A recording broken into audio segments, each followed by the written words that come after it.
date d'énormément.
Well, I don't know, Future Aberrations is by Miles.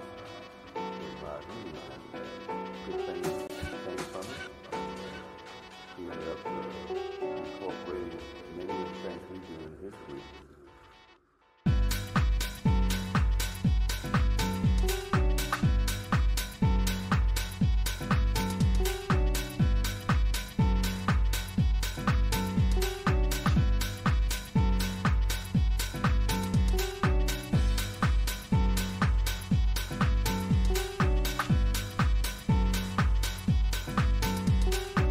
Jeune. Moi, je vais me présenter.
Well, I don't know, Future Aberrations is by Miles.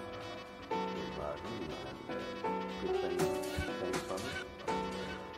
He ended up incorporating many of the things we do in history.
Bonjour à tous et bienvenue pour ce live Parlons d'elle pour la bonne idée. Je suis aujourd'hui avec Laura et notre invitée Florence.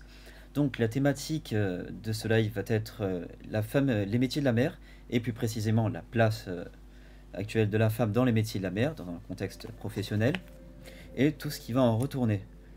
Donc qu'est-ce que c'est les métiers de la mer? Parce qu'on a tendance à dire que c'est que ceux qui sont sur les bateaux. Donc non, c'est pas que les militaires, que ceux qui sont sur les ferries ou les cargos qui sont les métiers de la mer. Il y a aussi tous ceux qui travaillent sur la préparation des bateaux. C'est un peu l'ombre, quoi. C'est par exemple les entreprises de construction navale, ils passent leur vie sur le plancher des vaches et pourtant ils font partie des métiers de la mer. Donc voilà, eux aussi font partie des métiers de la mer. Donc aujourd'hui, nous sommes avec notre invitée Florence Courtin. Bonjour. Donc présentez-vous. Alors Florence Courtin, je suis coordinatrice pédagogique au pôle formation UIMM, c'est-à-dire adossée à la branche professionnelle de l'industrie métallurgique. Et j'ai pour mission, en étant localisée sur le Var, de développer d'une part les formations dans les métiers du maritime et de l'industrie navale, et d'autre part de les faire connaître et découvrir via des parcours en virtuel à Formed Campus. D'accord, très bien.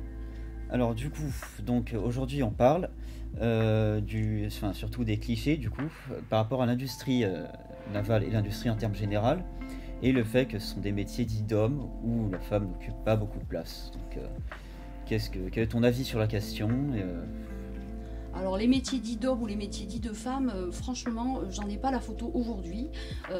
L'industrie doit être pensée avec une version qui est complètement évoluée, évolutive encore, face à ce qu'on connaissait de l'usine d'antan de nos parents ou grands-parents. Aujourd'hui, ces métiers-là, les ateliers, sont de vrais laboratoires qui ont énormément évolué, se sont mécanisés, se sont robotisés, se sont numérisés et du coup est à la portée de tout le monde, dont les femmes bien sûr. Et les femmes sont d'ailleurs très très recherchées dans l'industrie navale.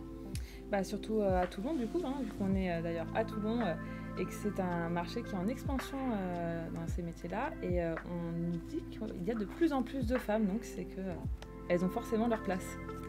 Ah, tout à fait. Alors il y a de plus en plus de femmes et surtout il y a de plus en plus de besoins d'entreprises dans l'industrie navale sur certains métiers dont je cite les soudeuses industrielles qui sont très recherchées, très demandées.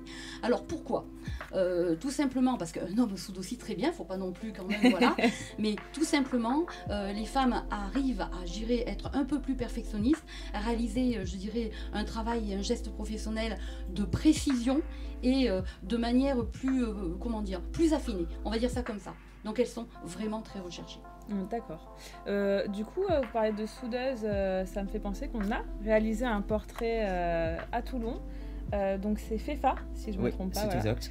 Qui est soudeuse, je te laisse présenter la vidéo. Oui, donc ça va être Fefa, qui est apprentie soudeuse au CFA des métiers de la mer. Et du coup, on a fait un reportage sur elle et du coup, ce qui va entourer son métier et ce qu'elle fait là-bas. Il y a plus de femmes qui arrivent à faire ce métier que des hommes. C'est ça. Ok. Elles sont plus minutieuses. Alors du coup, c'est mieux.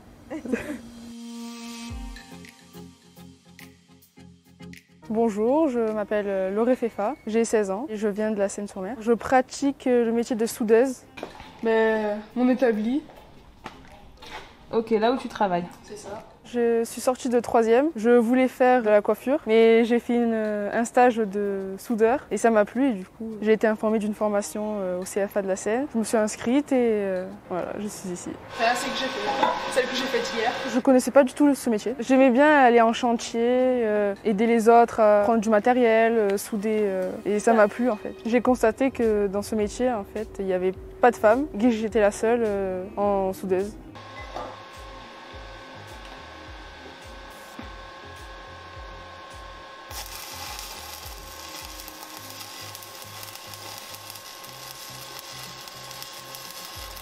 Même s'il n'y a que des hommes, il n'y avait aucun préjugé.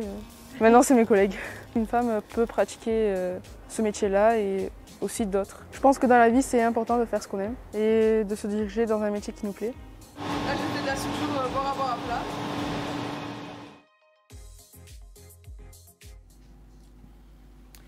Donc du coup, nous avons vu, après avoir vu ce reportage du coup, ce qui montre du coup pas la façade, même plus qu'il y a à l'intérieur de CFA et, du CFA et ce qu'on peut y trouver.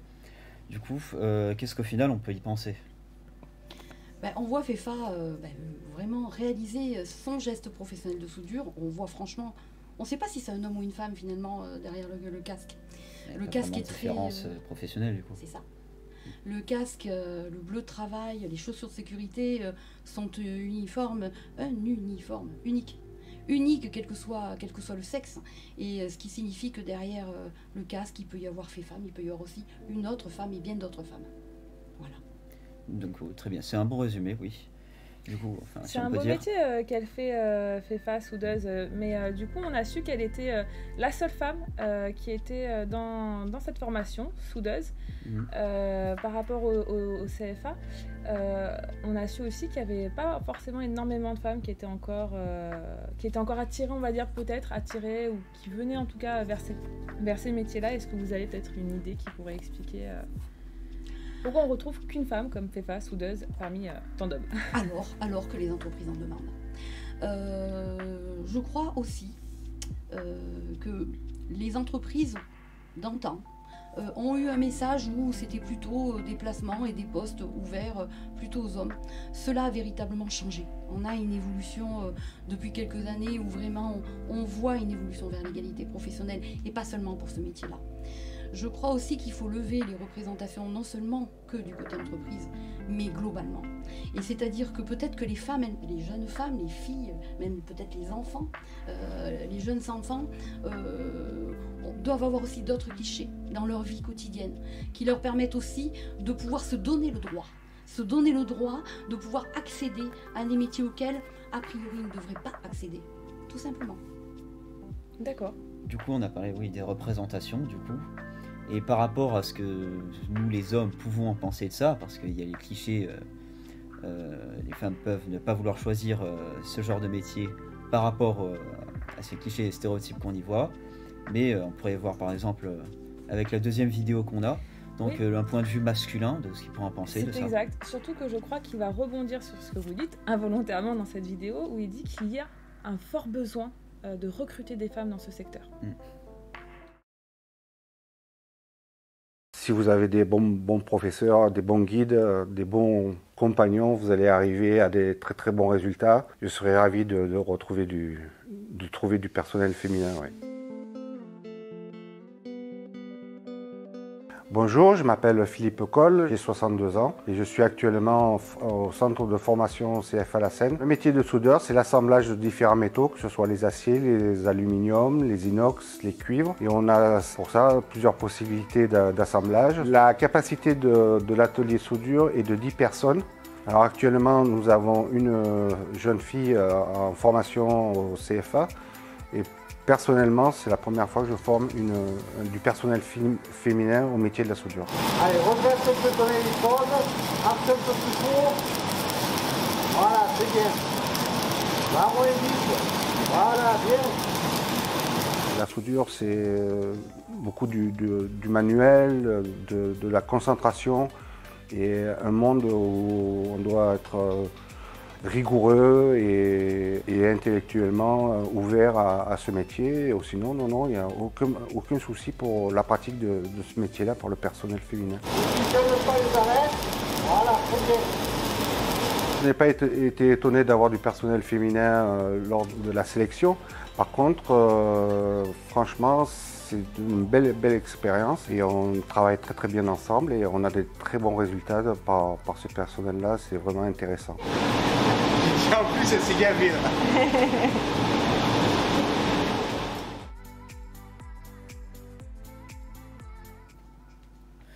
Donc, vas-y, excuse-moi, j'allais t'interrompre. Nous avons eu du coup le point de vue formateur, du coup. Donc on a pu voir ce qu'il en pensait, du coup ce qu'en pense, ce que pense un homme, un formateur, oui, voilà, en termes général, soit une femme. On pourrait dire c'est représentatif. J'aimerais juste, avant qu'on puisse parler de cette vidéo, revenir sur le chat. Donc merci alors à tous ceux déjà qui sont en train de nous suivre sur ce live, à John Doe qui dit qualité au top, hein, tu peux féliciter Mohamed qui est derrière le plateau, qu'on ne voit pas ici. Et enfin, avant de reprendre, il y a un petit débat sur lequel j'aimerais qu'on revienne après, une fois qu'on aura parlé de la vidéo. C'est sur le fait que les femmes, si elles n'iraient pas vers ces métiers, ça serait peut-être dû au fait que c'est un métier physique, dit toujours John Doe aussi. Donc ça serait bien qu'on en reparle après justement et qu'on voit ce que tout le monde en pense. Du coup, reparlons du coup de cette vidéo. Reparlons du coup. Alors. Donc de ce besoin de recruter des femmes. Oui. Qui font qui ont une qualité de travail qui est aussi incroyable que les hommes au final. Oui, parce que du coup, selon ce qu'a dit le formateur, de son point de vue, pour lui, c'est pas qu'il n'a pas vraiment vu de différence, c'est que lui, peu importe que ça aurait été un homme ou une femme, c'est qu'en fin de compte, le travail était bien fait et ça a été fait. Donc en fait, il n'a pas vu de différence, donc au final, c'est même pas notable. Donc je pense que les gens se font peut-être une idée, alors que même à l'intérieur, ils se font, les autres n'accordent pas trop d'importance à ça, et qu'ils ont peur de se lancer peut-être dedans. Oui. C'est intéressant cette vidéo parce qu'on a affaire à un formateur qui est un vrai homme de métier, qui a de la bouteille quand même, et il dit à un moment donné que c'est la première fois qu'il a une femme en formation dans ce métier-là. Oui. Donc ça signifie qu'il y a quand même quelques années où il n'y en a pas eu du tout. Et c'est vrai que c'est un métier, et on le voit dans le geste qu'elle fait, qu'elle réalise devant nous, qui demande de la concentration et une énorme précision. Ce qui fait que là, c'est complètement approprié une femme, et on ne la voit pas justement faire appel à une force physique notable qui pourrait complètement la désespérer à l'avance, quoi. C'est sûr. Moi, ce qui me plaît aussi dans ce reportage, pour revenir justement, c'est la complicité qu'il y a entre ce formateur et donc FEFA. Et c'est vrai que je pense que ça aide sur l'accompagnement quand on a des classes où justement le nombre est un peu plus petit et où on peut mieux se concentrer sur l'accompagnement professionnel, hommes comme femmes. C'est vrai que ça met en confiance et que du coup c'est là où je trouve qu'on peut aussi s'épanouir. Et c'est ça qui me plaît bien aussi dans ce reportage, c'est voir cette complicité et de réussir à créer et à partager un savoir. Parce que c'est ça au final aussi, quand on partage qui que on soit, homme, femme, ce que j'en aime c'est partager une passion. Tout à fait. C'est partager une passion et c'est partager des compétences. C'est-à-dire des compétences qui sont existantes et puis vraiment, je dirais, acquises et exercées depuis de longues années par un homme de métier, le formateur, et par une personne qui est en montée de compétences et qui part finalement son binôme, son tuteur, qui est là, je dirais, l'homme de métier et va pouvoir, je dirais, en tant que femme, évoluer. C'est très important. Et alors, on parle ici de petits groupes, de petites classes, et là, on voit surtout le binôme. Le binôme est très très important. C'est le début, je dirais, deux personnes d'une équipe finalement. Et dans le naval, dans le maritime, on parle d'esprit d'équipage. Cet esprit d'équipage débute avec deux personnes. Voilà, une personne seule, ça ne marche pas. Deuxièmement, quand on est sur le métier de la soudure en chantier, sur les métiers de l'étanchéité en grand, on n'intervient pas seul. On intervient toujours au moins avec une personne à ses côtés.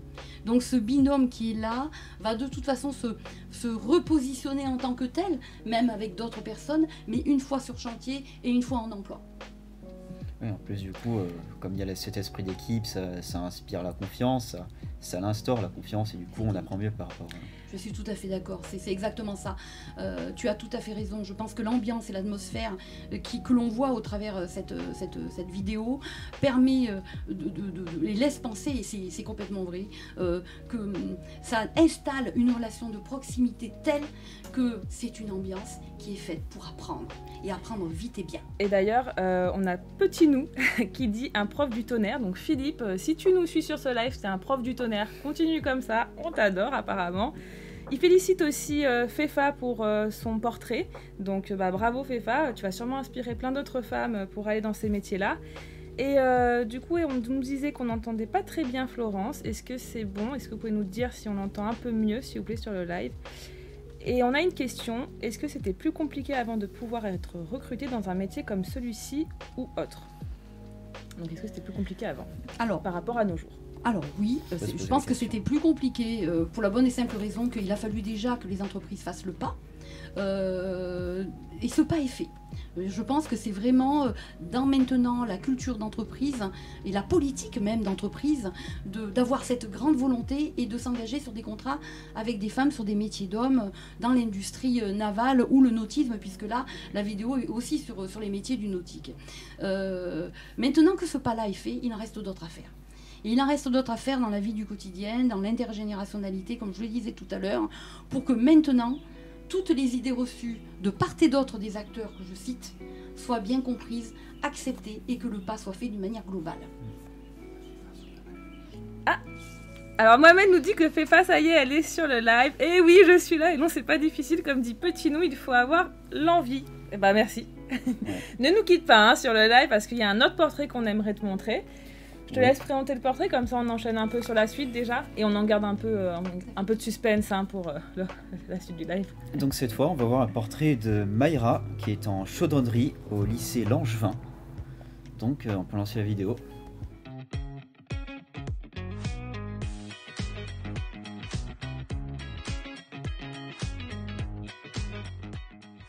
Bonjour, bienvenue à mon atelier. Je le vois faire visiter.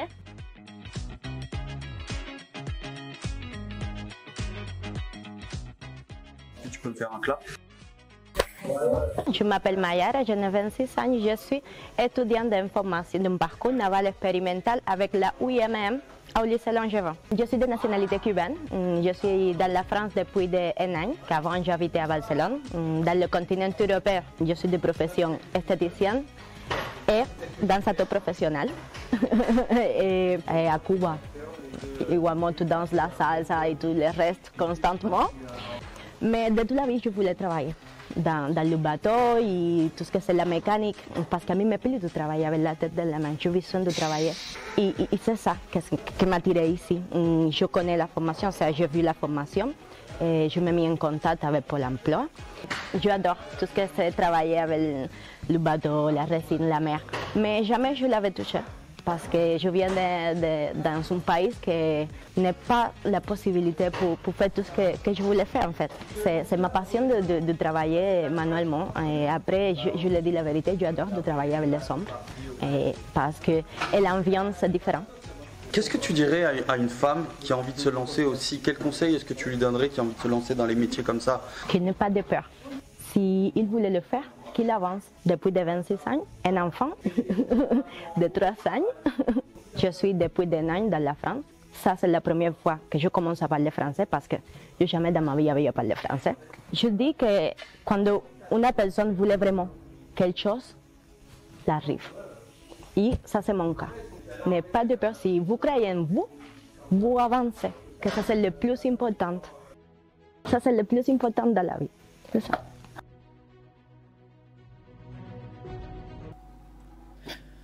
Donc, petite rectification, c'est pas en chaudronnerie, c'est en mécanique, en réparation navale. Petite erreur. Donc, le travail du coup Mayara, ça? Oui, voilà, okay. C'est ça. Du coup, on a un cas un peu différent. Cette fois, elle est au lycée Langevin. C'est pas un CFA, mais du coup, c'est quand même un domaine dit d'homme, enfin comme on dit.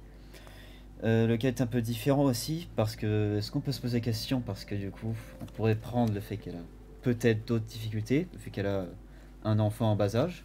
Est-ce que ça peut être perçu comme une difficulté ou au contraire Oui, ça pourrait être perçu effectivement avant ce film et avant que vous nous écoutiez là comme une difficulté. Moi je pense que c'est un atout.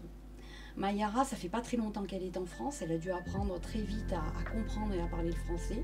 Elle est arrivée déjà avec son enfant à charge et donc elle est très déterminée.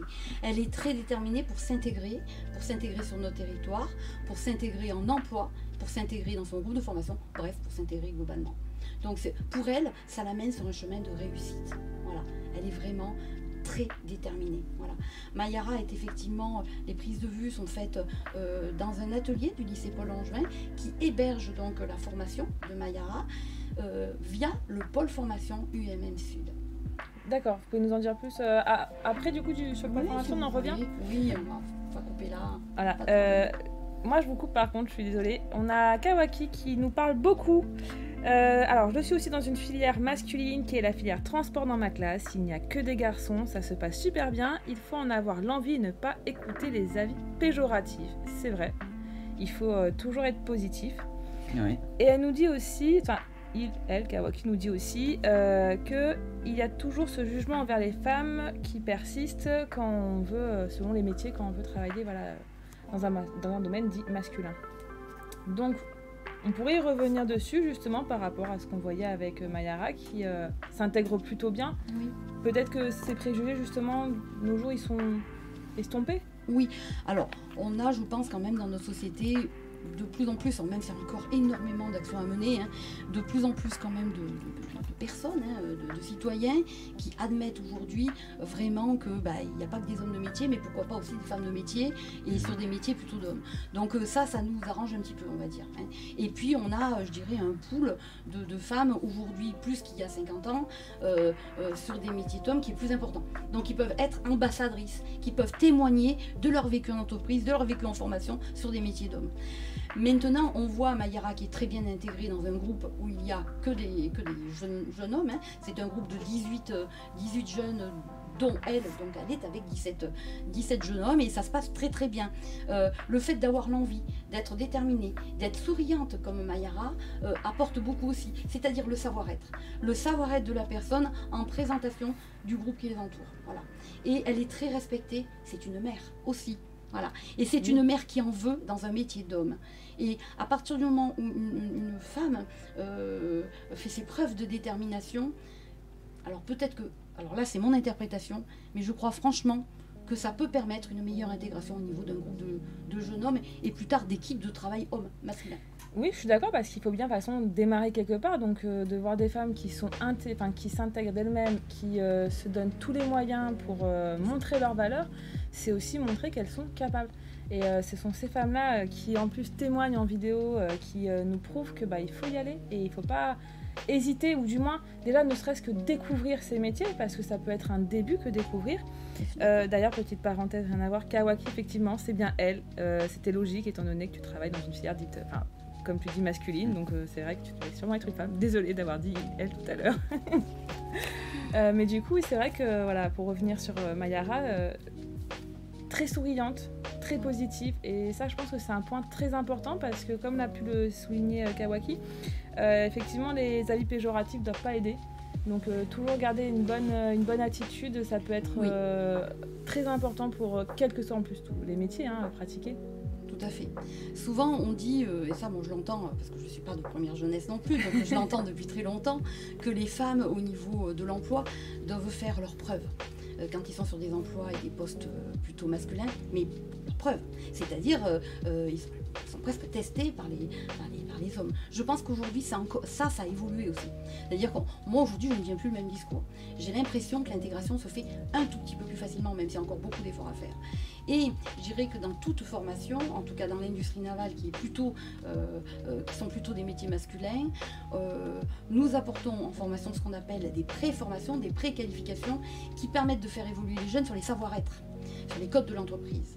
Et dans les savoir-être, il y a évidemment toute une partie intégration, autonomie mais aussi travail d'équipe, où que ce soit les hommes ou les femmes dans le groupe classe, de toute façon ils ne font qu'un, esprit d'équipage.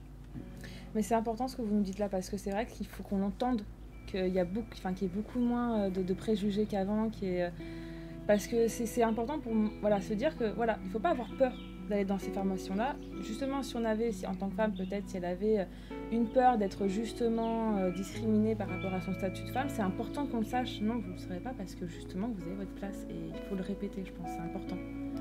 Oui, les femmes ont leur place, on le voit avec Mayara qui est en train d'acquérir des compétences, qui ne les a pas encore. Et puis, quand elle aura acquis ces compétences-là, comme FEFA, elles seront avec des CV qui contiendront à l'intérieur les mêmes compétences que les hommes, sur les mêmes qualifications et les mêmes diplômes, et pourront se présenter au même métier. Et ça, c'est important. Ce qui est important aussi, finalement, je le rappelle quand même parce que c'est l'uniforme. Vous avez là affaire à Mayara qui est rayonnante, qui est toujours sourire et qui était esthéticienne avant. Et elle était danseuse. Donc si vous voulez, on a une photographie peut-être aussi là d'une esthéticienne et danseuse qui est certainement très très éloignée du monde des métiers de l'industrie. Voilà. Et on voit là aujourd'hui une hyper adaptation, quoi. C'est une inclusion, quoi. Voilà. Et sur un métier qui ne ressemble à rien à l'esthétique. On est bien d'accord. Et malgré sa féminité, elle porte très bien le bleu de travail, je trouve. Merci Mayara. Donc j'espère que là, toutes les femmes qui nous suivent et qui, si jamais elles veulent travailler dans ces métiers-là, n'hésitez plus maintenant, vous savez qu'ils sont prêts, qu'ils vous attendent et que c'est un secteur qui recrute. On passe à la suite? Oui, juste pour revenir, parce que du coup, ce qu'on a pu remarquer aussi dans les portraits qu'on a vus, c'est qu'au final, même si elles ont dû avoir un petit peu d'appréhension, c'est que mon avis, mais moi, en regardant les portraits, j'ai remarqué qu'au final, même elles, ces clichés qu'elles ont peut-être dû avoir, au final, elles ont absolument plus et qu'elles sont comme un poisson dans l'eau dans ces formations. Donc au final, ce sont vraiment que des clichés extérieurs en fin de compte. Oui, mais alors les clichés ont vraiment une incidence quand même, parce que comme je disais, des fois dans des familles de l'éducation compte beaucoup et poursuit son chemin de génération en génération. Donc du coup, des personnes comme Mayara et Fefa, je ne connais pas du tout ni leur culture ni leur éducation, mais il faut juste se dire que parfois des jeunes femmes qui ont envie de s'introduire en se mettant à l'épreuve sur des métiers d'hommes ont tout un travail à faire avec leur environnement familial ou amical aussi, justement pour que cette introduction soit réussie. Ouais. Et pas seulement qu'avec le groupe classe ou avec l'équipe de l'emploi en entreprise qui va les accueillir. C'est sûr. C'est avec tout l'environnement. Ouais. Du coup, on passe à la suite de notre vidéo. Comme ça, après, on pourra justement revenir sur les portraits de Fefa, de Mayara, ainsi que des formateurs, puisque là, on va présenter Jordan, qui est le formateur de Mayara. Avant de démarrer, je tiens juste à préciser que Kawaki nous dit aussi là que c'est important, que c'est un métier, que c'est aussi pareil pour un homme qui intègre un métier féminin, comme l'esthétique, secrétaire ou autre, il sera tout autant jugé. Donc effectivement, il faut se battre contre tous ces préjugés, on revient là-dessus après. On s'excuse d'avance, on présente des petites excuses d'avance pour le son du formateur. Nous avions rencontré quelques soucis techniques avec nos micros. Ouais. Donc voilà, vous le savez, il y aura des petits soucis de son. Très bien. La suite. Et bien du coup, nous allons voir son formateur du coup. On a vu le formateur du CFA de la Seine. Maintenant on passe au formateur du lycée Langevin, donc celui de Mayara du coup.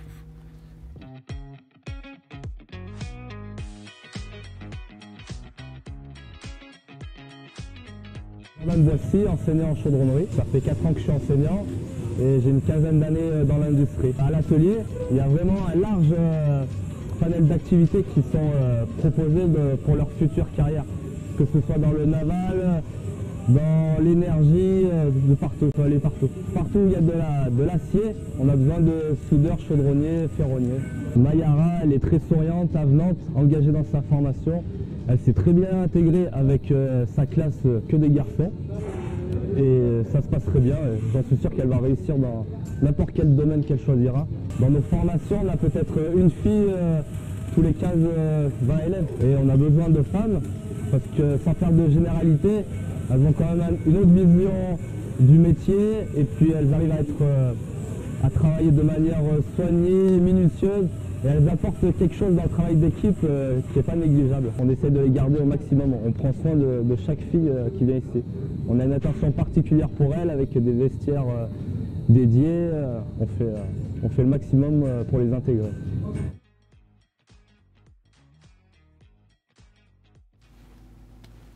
Du coup, on a pu voir le formateur donc, dans la mécanique navale, enfin mécanique en réparation navale de Mayara, donc c'est un point de vue du coup un peu différent, même au niveau de la formation du coup. Donc ce qu'on a pu y penser.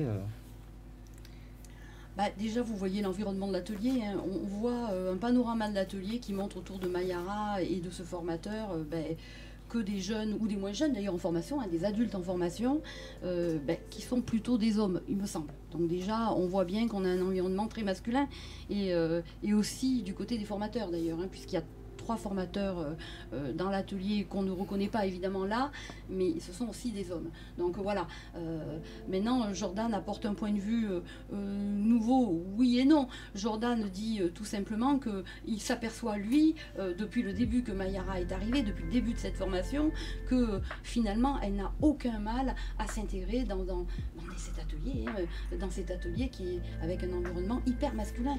Voilà, donc je pense que c'est une belle image, Oui, et comme on voit du coup on aura vu un point de vue de 2 établissements, et il y en aura sûrement d'autres, du coup, et qu'au final, le fait est que la femme s'introduit de plus en plus dans les métiers dits d'hommes, comme on pourrait dire, et au final c'est vraiment une réalité, et c'est pas que quelque chose que pour raconter des gens juste pour dire telle ou telle chose.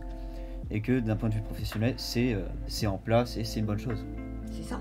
C'est pas que pour aujourd'hui et pour notre émission, l'émission que nous avons aujourd'hui, hein, qui s'adresse à vous, c'est la vraie réalité. On a de vraies ambassadrices aujourd'hui qu'il faut valoriser. On le verra dans le plan d'action certainement tout à l'heure, parce qu'il y a quand même pas mal de propositions à faire là-dessus à mon avis, et qu'il faut rendre visible pour que justement petit à petit, je dirais, ceux qui sont encore sur ces idées reçues d'antan puissent aussi faire évoluer leurs avis. Mmh.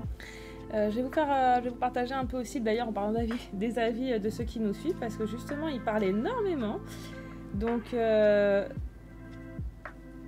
Lemoc qui vient d'arriver, donc coucou Lemoc. Kawaki, je pense que tous autant les femmes que les hommes nous jugent, alors qu'au contraire nous les femmes on doit se souder entre nous. Brooklyn qui nous dit: je ne pense pas que tous les hommes jugent et les femmes sont soudées, sont proches de la réalité non plus. Voilà, soit proche de la réalité, il se rectifie. Moi, à mon avis, alors ça c'est John Doe, moi à mon avis, peu importe, le sexe c'est les compétences qui priment. Et il répond: et il faut justement arrêter de faire les distinctions hommes-femmes.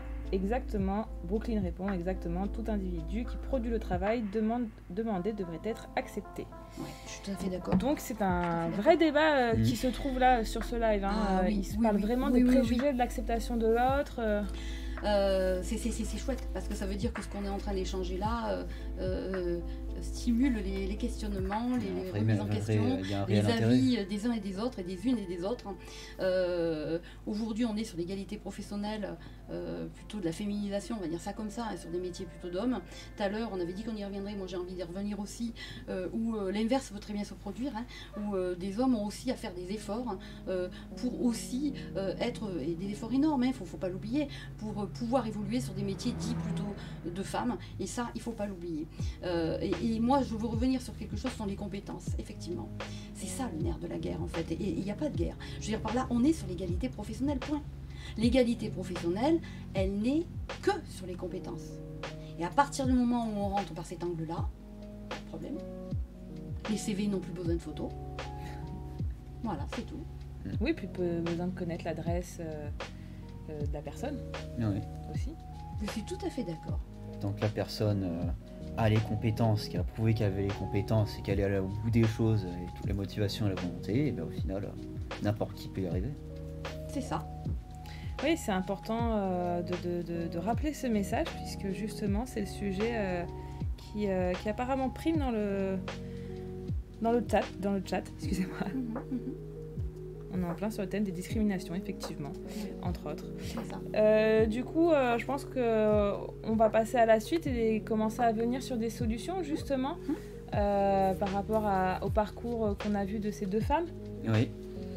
Du coup, pour la prochaine partie, on va voir maintenant les solutions avec le Formed Campus. Donc, comment accéder aux formations, c'est ça ? Oui, c'est ça en fait. Je dirais pas jusqu'à dire une nouvelle méthode, mais c'est une façon différente d'aborder le recrutement et la promotion de l'emploi, tout simplement, dans l'industrie. Donc on va pouvoir passer à la prochaine vidéo, du coup.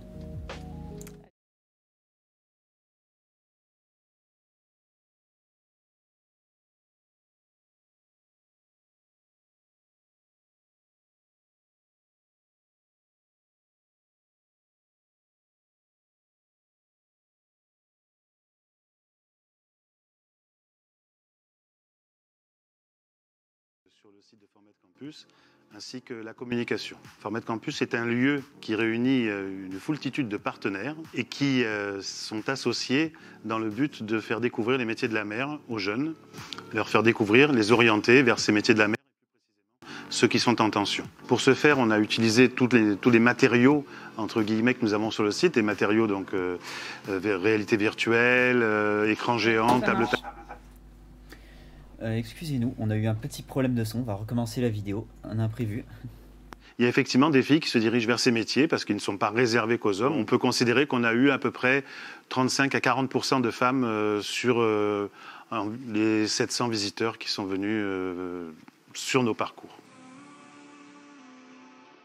Bonjour, Olivier Barbet. Écoutez, moi je gère tout ce qui est ingénierie pédagogique digitale, la création des contenus pédagogiques sur le site de Formet Campus, ainsi que la communication. Formet Campus est un lieu qui réunit une foultitude de partenaires et qui sont associés dans le but de faire découvrir les métiers de la mer aux jeunes, leur faire découvrir, les orienter vers ces métiers de la mer et plus précisément ceux qui sont en tension. Pour ce faire, on a utilisé tous les matériaux entre guillemets que nous avons sur le site, des matériaux donc réalité virtuelle, écran géant, table tactile.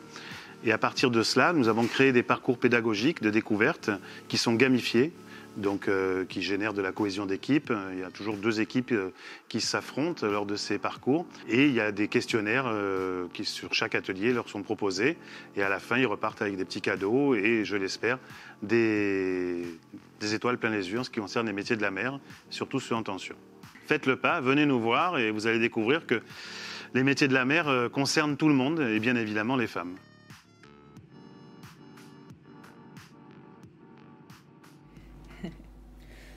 Donc, on a pu voir que le Formet Campus est un campus qui permet de diffuser de nouvelles méthodes de recrutement, enfin, si on peut dire, de promotion d'emploi, parce qu'ils apportent de nouvelles technologies, qu'on n'a pas beaucoup vu avant, avec la réalité virtuelle. Exactement, c'est ce que dit John Doe, c'est le top de la technologie. Merci Formet Campus pour ce que vous apportez donc, à Toulon, et on espère que vous allez pouvoir vous développer un peu en dehors aussi. Ouais.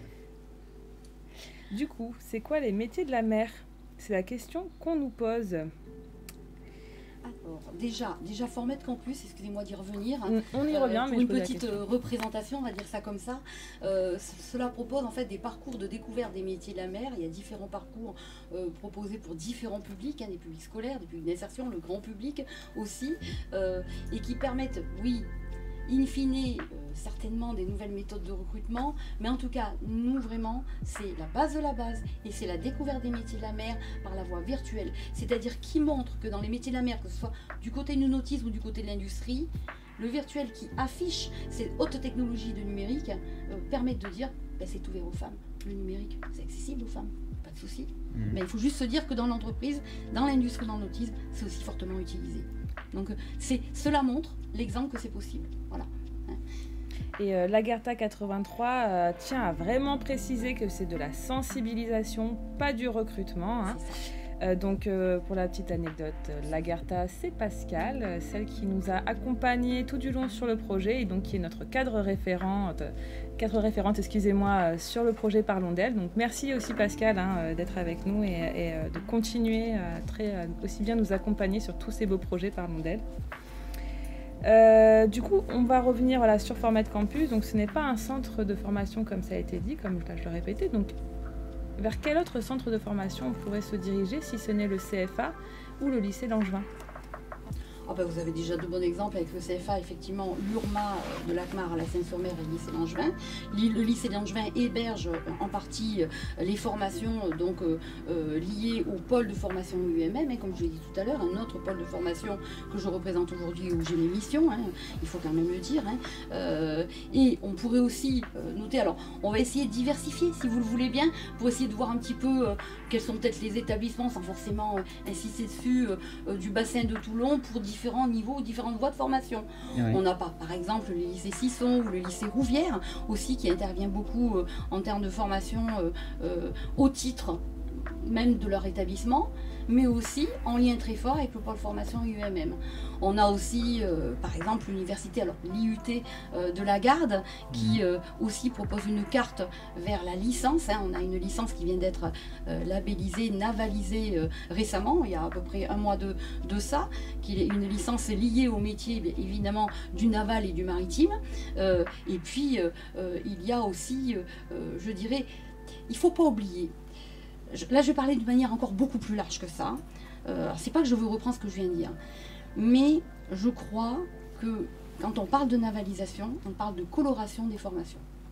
De coloration des formations, apporter la touche navale à une formation existante sur une carte. Et finalement, il y a énormément de métiers, énormément de formations qui sont colorables, c'est-à-dire qui sont navalisables, et où les femmes ont toute leur place. Je vous donne un exemple.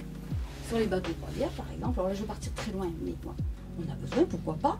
Alors vous allez me dire, oui, mais vous remettez les femmes dans leur cadre de métier de femme. Oui, mais n'empêche, commençons par ça. Parce que quand je vois leur attitude à former de campus pour certaines jeunes femmes, je me dis, il faut y aller petit à petit. Quand elles disent, ah oui, mais moi je ne suis pas concernée par la sensibilisation que nous apportez sur les métiers de la mer parce que moi je suis une femme et que je veux devenir esthéticienne. Et là vous lui répondez, oui, mais sachez que, commençons par ça. Esthéticienne, ça peut aussi exister sur les bateaux croisières. C'est sûr. Par exemple. Cuisinier, c'est pareil. Alors vous allez me dire, non, mais Madame Boutin, on ne vous attend pas sur ce sujet-là. Peut-être, mais on y va progressivement. Voilà. C'est une première sensibilisation. C'est le premier pas pour après amorcer, peut-être, cette sollicitation de jeunes femmes sur les métiers d'hommes. Voilà. Mais c'est le premier pas. C'est sûr. Donc il y a vraiment des domaines vraiment larges, quoi qu'il arrive, concernant les métiers de la mer. Donc. Du coup, vous nous citez quelques métiers de la mer, donc esthéticienne, cuisinier et autres. Du coup, ça peut répondre à la question de Brooklyn, c'est quoi les métiers de la mer? Du coup, c'est un panel très large de métiers et qui ne s'arrête pas au simple marin, au simple capitaine. C'est aussi de la technique, c'est aussi de la science, c'est aussi de l'esthétique. En fait, c'est de tout. Oui, je pense qu'il y a énormément on le voit dans les reconversions professionnelles. Plus que chez les jeunes cette fois-ci, je sors un peu de tout ça. Mais je pense qu'il faut aussi entamer le sujet de la reconversion professionnelle, aussi chez les femmes. Et dans la reconversion professionnelle, il y a énormément de transferts de compétences possibles entre le vécu finalement de la femme qui a déjà roulé sa bosse et ce qu'elle veut en faire après dans sa reconversion.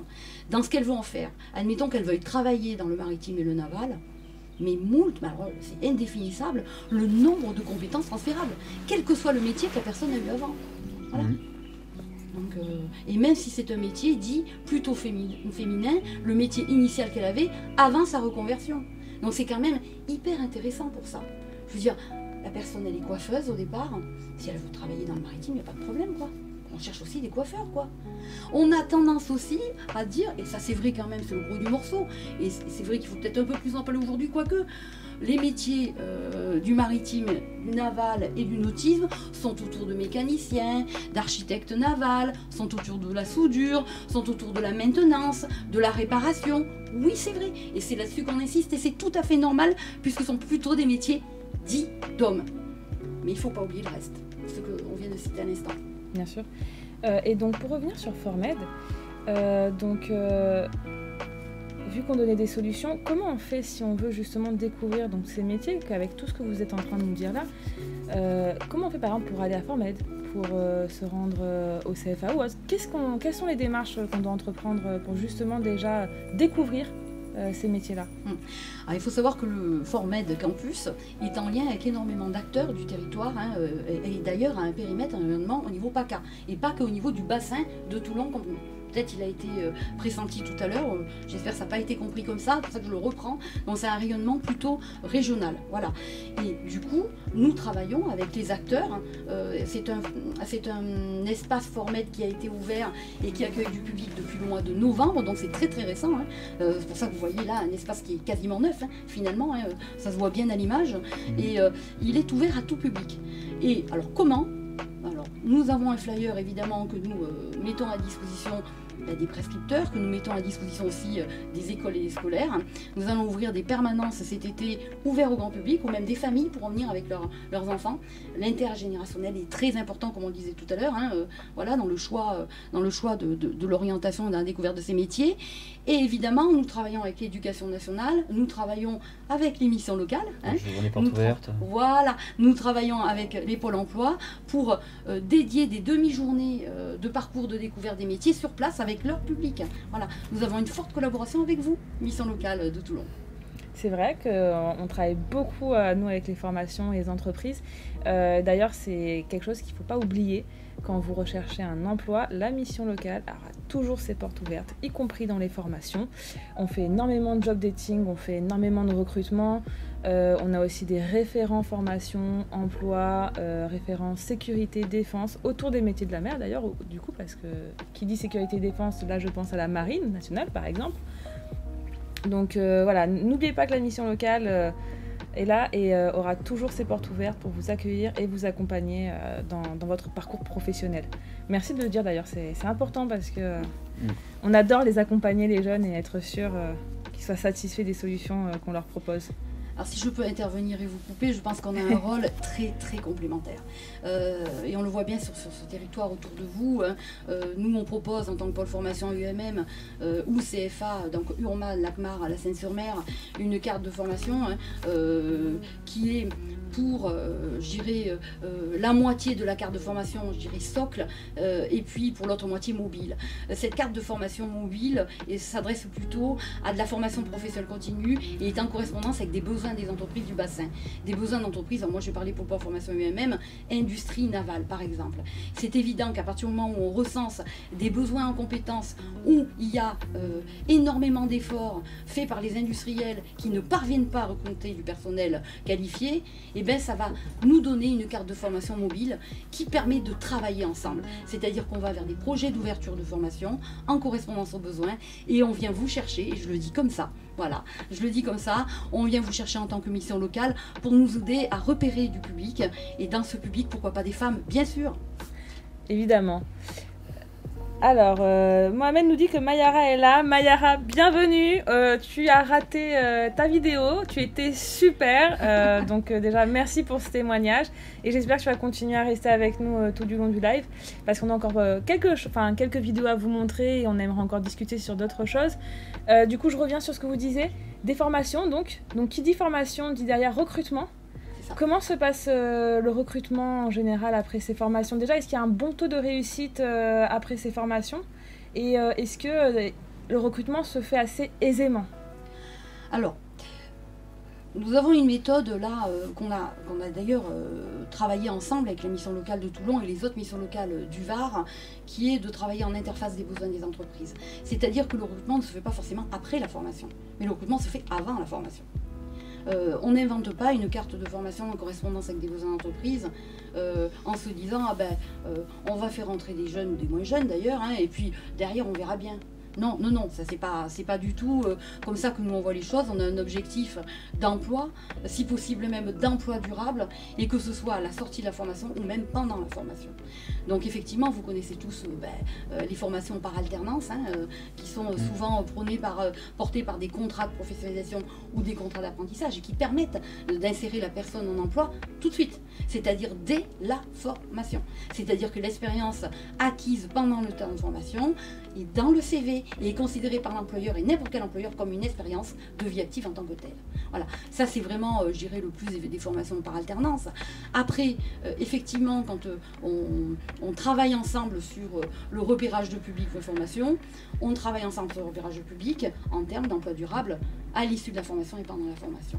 C'est-à-dire qu'avec nos entreprises partenaires, en tant que je disais représentante de branches professionnelles de l'industrie métallurgique, on travaille à très grande proximité avec, je dirais, un démarchage des entreprises, de leurs besoins, et à partir de là, voilà, tout se monte petit à petit, et dont le repérage du public avec vous. C'est tout un plan d'action qui se monte, voilà, autour de ça. C'est l'activité économique qui guide la formation. Oui, c'est très important ce que vous nous dites là, parce que c'est aussi, voilà, vous êtes rassurés, vous savez que si vous allez en formation dans ces métiers-là, que vous vous orientez sur les métiers de la mer, il y a forcément une solution au bout. Et vous réussirez. Surtout qu'au final, si on choisit la voie de l'apprentissage, et quoi qu'il arrive, l'employeur il saura déjà quelles compétences vous avez, et c'est lui qui vous aura formé, et il y aura déjà cette confiance par rapport à une voie classique, enfin, je ne sais pas. Donc alors moi je ne veux pas comparer les voies. Alors, mais... je ne veux pas comparer les voies de cette façon-là, parce que je pense qu'effectivement chaque voie de formation a ses atouts. Je veux dire, on a quand même la chance en France d'avoir plusieurs voies de formation et qu'il faut respecter. Oui. Je pense que c'est ces cartes complémentaires qui font qu'aujourd'hui ça correspond non seulement aux besoins des entreprises, mais ça correspond aussi à chaque type de jeunes et à chaque mode d'apprentissage de jeunes. Toutes les personnes, que jeunes ou moins jeunes d'ailleurs, n'ont pas le même type de mode d'apprentissage. Il y en a qui peuvent très bien apprendre, et la plupart d'ailleurs, et tant mieux pour eux, en passant, je dirais, de la théorie vers la pratique. Mais d'autres auront besoin d'apprendre de la pratique, du faire, vers la théorie. Et là, dans ce cas-là, effectivement, c'est la voie de l'apprentissage. Voilà, qui est appropriée. Je ne dis pas que tous les jeunes ou tous les moins jeunes ne peuvent pas réussir par l'alternance. Loin de là. Mais je crois que franchement, nous sommes dans un système de formation, d'éducation très complémentaire en France. D'accord, oui. Merci beaucoup. Petite parenthèse, donc Mayara nous remercie. Et en fait, tout le monde la félicite pour son portrait. Et donc l'Agartha la remercie également d'avoir accepté de promouvoir sa formation avec l'UIMM et son futur métier. Donc merci encore Mayara, merci également Fefa. Comme vous le voyez sur le chat, vous en inspirez beaucoup. Et donc vos portraits, sachez qu'ils seront rediffusés après ce live sur nos chaînes. Donc sur Studio MJT avec Mission Locale Toulon et La Bonne Idée bien évidemment. On passe à la suite parce qu'en fait on parle énormément car il y a tellement de choses à dire qu'on ne se rend pas compte que le temps passe très vite et il nous reste 10 minutes environ. On va peut-être déborder sur ces 10 minutes je pense. Ouais. Mais voilà, il nous reste plus beaucoup de temps pour le live donc allez on enchaîne. Très bien, on passe à la suite du coup. Donc par rapport on a vu tout ce qui était formation et du coup au recrutement. Et donc il y a pas mal par rapport si on peut parler des taux, donc des taux d'hommes par rapport aux femmes, on peut voir que ça a augmenté le nombre de femmes qui se lancent du coup dans ces formations plutôt que par rapport à avant en fait.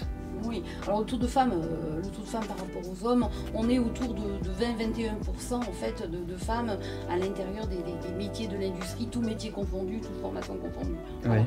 Donc vous me direz c'est peut-être déjà pas mal, hein, parce que peut-être que tout le monde s'attendait à ce qu'il n'y ait que 5%, moi je dis c'est pas assez. Mais après, c'est une façon de voir les choses quoi. Hein. Voilà. Effectivement, je crois bien qu'Olivier, qu'on a vu sur le reportage de Format Campus, si je dis pas de bêtises, parce que je me souviens bien de ses propos, nous disait qu'il y avait entre 20 à 30% de femmes sur les 700 venus qui étaient venus à Format Campus, donc ce qui est déjà un beau taux. Quand je dis donc passer à la suite, on passe au jeu. Très bien, alors du coup, on a vu tout ce qui était en rapport du coup avec le recrutement au métier de la mer, et du coup, pour la dernière partie du coup, nous allons faire une petite vidéo voilà, un petit micro-trottoir qu'on a tourné à Toulon. Qui va porter sur un quiz en rapport avec l'océan et tout ce qui concerne l'océan. Les sons. Et en fait, il va falloir que vous ouvrez bien les oreilles cette fois-ci. Et donc, si tu veux jouer, Florence, je t'en prie, vas-y, joue. Vous allez nous dire si ce que vous entendez ou pas est un animal marin. Mais bon, on vous réexplique tout dans la vidéo. Il était une fois place de la Liberté à Toulon. C'est un petit quiz, il va y avoir 10 extraits audio, il y en a un certain nombre qui n'ont rien à voir avec des animaux marins, et il y en a d'autres qui sont des animaux marins. Les bruits n'étant pas des bruits d'animaux marins, sont trafiqués pour avoir une sorte d'ambiance marrant. Vous pouvez écouter les extraits, et à chaque fois vous donnez votre réponse, animal marin ou pas, et votre impression, est-ce que vous avez une idée de ce que c'est. Premier extrait.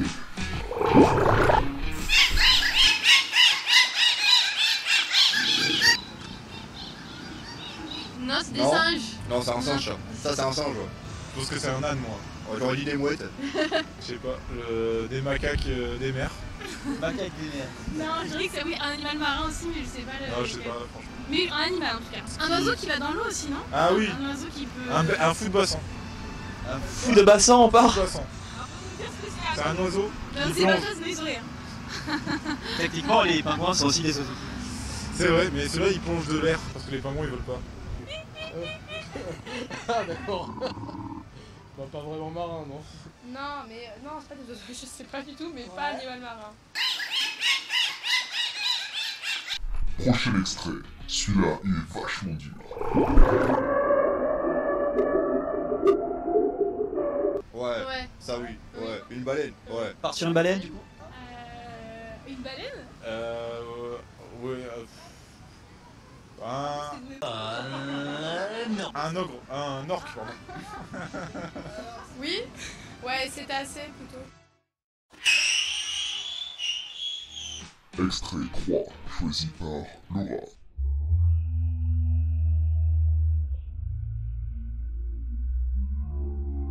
Ouais? Ah, je sais pas du tout là, ouais. Animal marin, animal ouais. marin, ouais. Je pense pas que ce soit un animal. Non.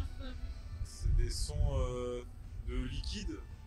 Ouais, on dirait du liquide couvert dans l'eau. Une bouteille qui se vide. À l'oreille, c'est difficile. Ouais. Mais le son. Ouais, de l'eau. Ouais, de l'eau, ouais. La grenadine est plus. Ouais, elle est plus grave. Nous vouloirons. Dory, arrête. Qu'est-ce que tu fais? Est-ce que tu es bien sûr que tu parles baleine? Du bourrin.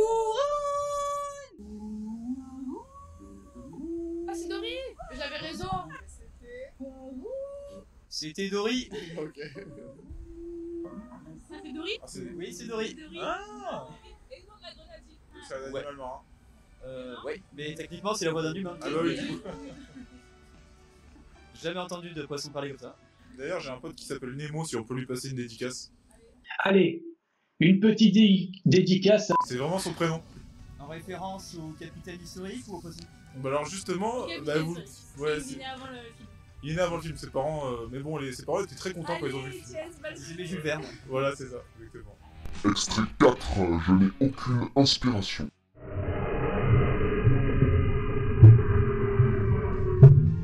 Ça, non. Non. On dirait une voiture qui roule. Je pense que c'est un animal, toi? Non. Moi, je pense pas que c'est un animal non plus. Non, je ne crois pas, non. Non, c'est un T-Rex. Je pense que c'est une roche qui glisse sur du carrelage ou un truc comme ça. Une roche qui glisse sur du carrelage. Carrelage, hein. Ouais. Non, mais je sais pas, genre deux roches qui sont en interaction. Tout est possible, tout est possible.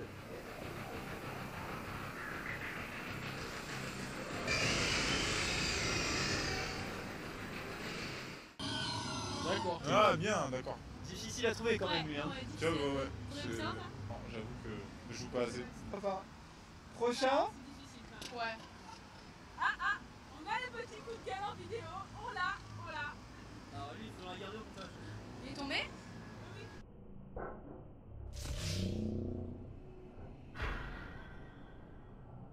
Extrait 5, les meilleurs jingles de France. Non, je ne crois pas, non. Ah oui, je pense. Oui. Non. Si, un orque. Un orque, il fait un bruit de orque. On dirait des gens qui crient dans un manège. Ça serait des otaries ou des dauphins qui communiquent solo. Ouais, un dauphin. Ah bah ça, je sais pas, peut-être une mouette aussi avec. Bah c'est des mouettes. Ça veut dire que c'est pas des mouettes. Ça veut dire que c'est pas des mouettes. Des goélands.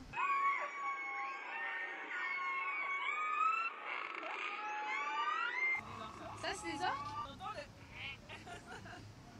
Pas trop.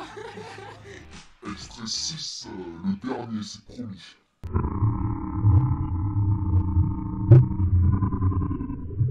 Là j'ai un doute quand Ouais, même. moi aussi j'ai un doute. Je dirais oui, mais lequel je sais pas. C'est pas un animal. Ouais, je pense que c'est un animal. Ok. Je dirais un morse. Non, je sais pas, mais pas un animal marin. Non. Vous voulez que ce soit original? C'est ça? Ah mince. C'est des quoi? Des cochons. Ah d'accord, ok. C'est pas le même domaine, ouais, des porcs. Est-ce que c'était l'expérience de toute une vie? Ah oui, clairement, oui. Ça a changé ma vision des choses. Hein. À propos de quoi exactement? De mes oreilles. Faut dire au revoir.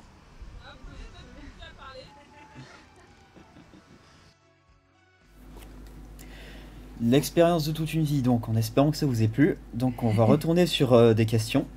Donc je vais vous poser encore des questions. Plus sur notre thématique normalement cette fois-ci, ça? Oui, plus sur la thématique et en rapport avec des dates. Donc ça va être des dates importantes en rapport à au sujet qu'on a abordé. Alors pour commencer, le 30 septembre. Vous pouvez répondre en live aussi hein, si vous avez Ouais. une idée de ce qui se passe le 30 septembre. Ouais. On va voir, donc est-ce que quelques-uns d'entre vous vont proposer, vont donner une aide, vont apporter une aide à Florence ou pas? Pas tricher. Ah oui, c'est vrai qu'ils sont sur l'ordinateur, ils Ah peuvent oui. tricher. Ouais. Ah oui. Là, on a Journée internationale, nous dit Lagerta. Journée internationale le 30 septembre. Journée internationale Oui, mais de quoi? De quoi?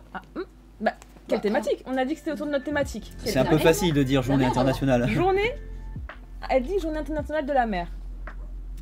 Journée mondiale de la mer. Voilà. Eh ben on n'était pas très loin. Simplicité. Ensuite, le 20 mai.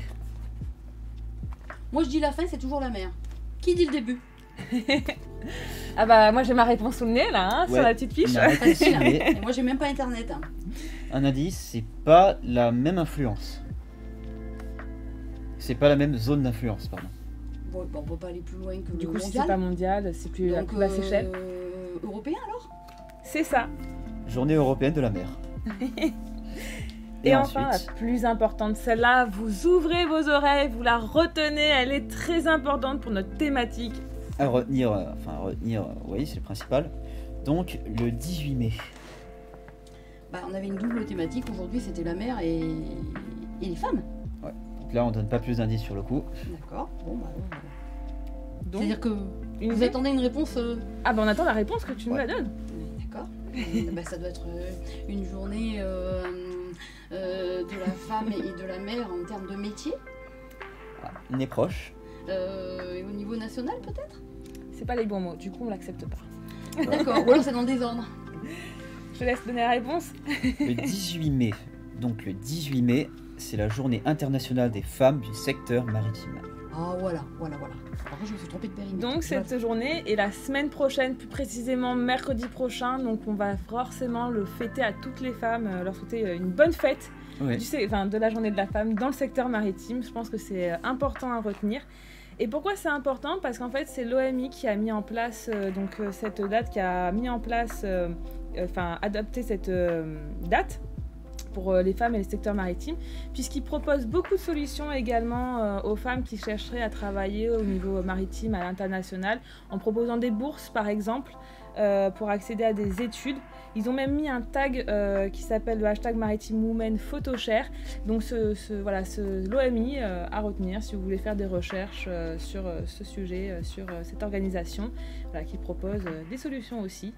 Mais bon, nous on reste centré sur nos missions locales et nos formations avec l'UIMM, le CFA et le lycée Langevin et bien d'autres. On passe donc à la suite. C'était les petites infos en plus. Donc la suite, c'est cette fin de live. Qu'est-ce que, au final, pour résumer, qu'est-ce qu'au final on peut y penser de tout ça? On a abordé le recrutement, la place des femmes, l'influence qu'elles peuvent avoir, les stéréotypes. Est-ce qu'au final on peut y retourner? Je te laisse réfléchir à ce que tu vas dire parce que du coup, moi-même me fait signe, effectivement. On a beaucoup de réponses, donc déjà merci d'avoir participé au petit quiz sur les dates. Et le 5 juin, anniversaire de Fépa, c'est une date à retenir aussi, qui est très importante. Donc on allumera les bougies avec le chalumeau. Je pense qu'il faudra rester éloigné du gâteau, je sais pas s'il sera encore mangeable après. Et puis bon, on porte pas tous un casque, je veux dire, pour l'anniversaire. Ah oui. Ouais. Pour les photos, c'est compliqué. Beaucoup à lui souhaiter un joyeux anniversaire en avance. Nous, on te le souhaitera le 5 juin. C'était bien ça, le 5 juin. Et merci de nous avoir donné la date pour ton anniversaire, qui est une date importante du coup. Ouais. Allez, maintenant tu peux nous répondre. Alors, ce que je peux dire, c'est que je pense franchement que c'est une prise de conscience globale qu'il faut avoir face à cette thématique, qu'on est en forte évolution. Où effectivement, aujourd'hui, plus qu'hier et plus qu'il y a 50 ans, les femmes s'intègrent de manière de plus en plus naturelle, finalement, dans des métiers plutôt d'hommes et au sein des entreprises. Il ne faut pas s'arrêter au milieu du gué. Donc il faut effectivement continuer avec d'abord quelques actions. On a quelques propositions qu'on a faites tout à l'heure vis-à-vis de la découverte des métiers de la mer, aussi par les femmes à Formet Campus, par un travail avec les missions locales, avec les pôles emploi, avec tous ceux qui nous aident finalement à accompagner les personnes, je veux dire, en insertion professionnelle ou en reconversion professionnelle, à tendre vers ce discours où l'égalité professionnelle par les compétences a autant une entrée pour les hommes que pour les femmes. Et je crois franchement que si on veut vraiment pas s'arrêter au milieu du gué, il faut une prise de conscience globale à tous les niveaux. C'est-à-dire pas seulement dans la vie professionnelle, mais aussi dans la vie de tous les jours et par tout le monde. La famille, les amis qui sont autour de ces femmes-là et qui ont envie de faire le pas mais qui n'osent pas le faire. Voilà, on n'y arrivera pas seul. Voilà, en fait c'est ça. Donc j'espère que vous vous entendez tous très bien. On vous attend, venez, nombreux, nombreuses, puisque là c'est Parlons d'elle, donc voilà, nombreuses aussi. Et vous savez maintenant que ces formations sont ouvertes à tous et qu'il y a du recrutement là-dedans, vraiment. Donc intéressez-vous à ces métiers, parce que si vous n'avez encore jamais osé faire le pas, maintenant vous savez, vous pouvez le faire, ce pas-là. Petite parenthèse d'anniversaire du coup de Mayara, et le 30 août, on a l'info, ça y est, donc nos deux portraits de tout à l'heure, donc ces deux jeunes femmes, voilà, on a leur date d'anniversaire, donc 5 juin et 30 août, on retient bien les deux dates. Puis au final, si on peut rajouter quelque chose par rapport à tout ça, c'est que, comme on a vu avec les portraits, les stéréotypes, le recrutement, tout ça, c'est qu'en fait, être un homme ou une femme dans un métier, ça n'a aucune espèce d'importance et qu'il ne faut pas écouter les stéréotypes. Enfin, je prends mon exemple quand j'étais à Sisson, par exemple, on avait quelques femmes et les professeurs qu'on avait en fait, ils me disaient ouais, peu importe en fait qu'on soit un homme ou une femme, le plus important ils disaient c'est de s'éclater, c'est à partir du moment où on est passionné par ce qu'on fait, on a toujours moyen de se faire plaisir là où on est en fait. Donc c'est pour ça. Tout à fait d'accord. Et l'Agartha a partagé aussi un petit message. Fefa Mayara, 10 ans d'écart, même combat. Elle voulait le préciser. Donc oui, c'est important. Comme quoi, peu importe l'époque, au final c'est toujours, on revient toujours à la même chose et puis au final elle aussi elle a réussi. Un combat commun et qui est important justement pour donner de l'espoir et au-delà de l'espoir, l'envie surtout. C'est plus de l'envie d'aller vers ces métiers-là parce qu'elles sont vraiment nos inspirations de ce live pour aujourd'hui. Et peut-être qu'à un moment on aura plus ces stéréotypes. Il y aura peut-être une époque où il y aura plus ces stéréotypes et que au final ce sera même plus un sujet, on en rigolera. Oui, enfin si on peut dire ça comme ça. Oui, je le crois sincèrement. Alors tout à l'heure on parlait d'envie, je pense qu'on peut aider à surtout au-delà de l'envie de provoquer le déclic. C'est-à-dire que je pense que certaines femmes ont l'envie de se reconvertir ou d'aller vers des métiers plutôt d'hommes. Mais il en manque le déclic. La petite voix dans l'oreille leur dit tu peux le faire, c'est pas parce que tu es une femme que tu ne peux pas le faire. Et ce déclic, c'est vous, dans les missions locales qui l'apportons, c'est nous. Je veux dire, voilà, c'est tout ce monde qui environne la femme, qui fait que la femme va, oui j'y vais, je prends la décision et j'y vais. Voilà. Oui. Très bien, merci. Du coup, on va terminer ce live. Merci Florence d'avoir été avec nous et d'avoir donné autant d'informations, partagé des passions, nous avoir fait rencontrer ces deux belles jeunes femmes qui sont Fefa et Mayara, ainsi que leurs formateurs qui sont fantastiques et qui sont de super formateurs. Merci à tous ceux qui nous suivent d'ailleurs, vraiment c'est au top, on adore discuter avec vous durant ces lives, on rigole bien comme toujours. Et en plus on y trouve l'intérêt du coup professionnel. On ne parle pas pour rien dire, du coup on y voit des vrais exemples de débouchés. Ben oui, écoutez, à mon tour de vous dire merci de m'avoir accompagné sur ce live, on va dire ça comme ça. Je remercie aussi Mayara et Fefa, leurs formateurs, Olivier et Willy de Formet Campus. Enfin, je reprends l'esprit d'équipage. Nous avons formé un bel esprit d'équipage pour ce tournage et vous faire part vraiment, je pense, d'échanges qui ont été, je pense, assez riches pour pouvoir former le déclic chez certaines. Et c'est ce que j'espère vraiment aujourd'hui. Merci. Bien, et surtout n'oubliez pas, les lives Parlons d'elle, ça ne s'arrête pas aujourd'hui. Il y en a encore de nombreux qui vous attendent avec la mission locale de Grasse, la mission locale de Salon et la mission locale de Toulon. Donc continuez à nous suivre sur Twitch, La Bonne Idée, et sur tous les lives que l'on fait pour vous sur des sujets divers et variés et qui sont des fois très fun. Et bien sur ce, on se retrouve à la fin du live du coup, et on vous souhaite une bonne continuation. Voilà, au revoir. Au revoir. Au revoir.